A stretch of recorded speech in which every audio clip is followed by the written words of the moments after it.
Servus miteinander, das ist ein Sommertag. Ich bin im Wald draußen, hört das Summen von den Insekten,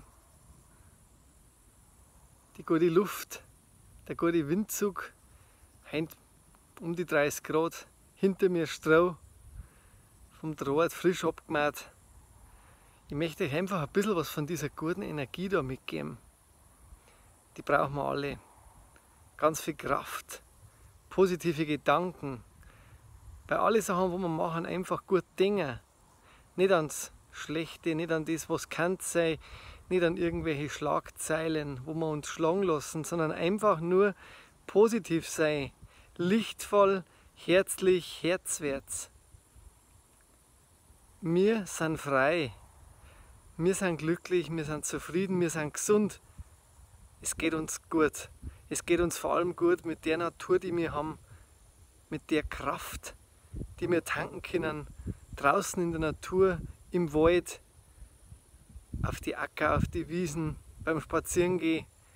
Gute Gedanken mitnehmen, gute Gedanken lohnen, jetzt dann für den Herbst, dass wir Kraft haben, dass wir gute Energie haben, dass wir lichtvoll sind.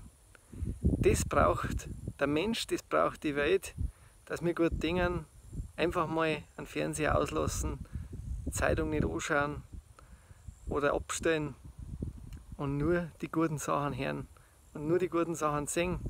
Einmal in sich gehen, sich hinaussetzen mit einem kühlen Spezi oder einem kühlen Bier oder einem guten Wasser, was auch natürlich wichtig ist, dass wir uns gesund ernähren, aber man darf einmal über die Stränge schlagen, das gehört auch dazu. Gut muss es uns gehen, lichtvoll muss es sein, herzlich muss es sein. In dem Sinn, ich wünsche euch alles Gute in der Zeit. Positiv bleiben, lichtvoll bleiben. Das ist meine kleine Sommermessage. Ja, ab und zu darf Anglizismus auch sein. Einfach im Guten bleiben. Alles Liebe, euer Wolfgang von wolfgang-hofer.de. Pfiat euch, Servus.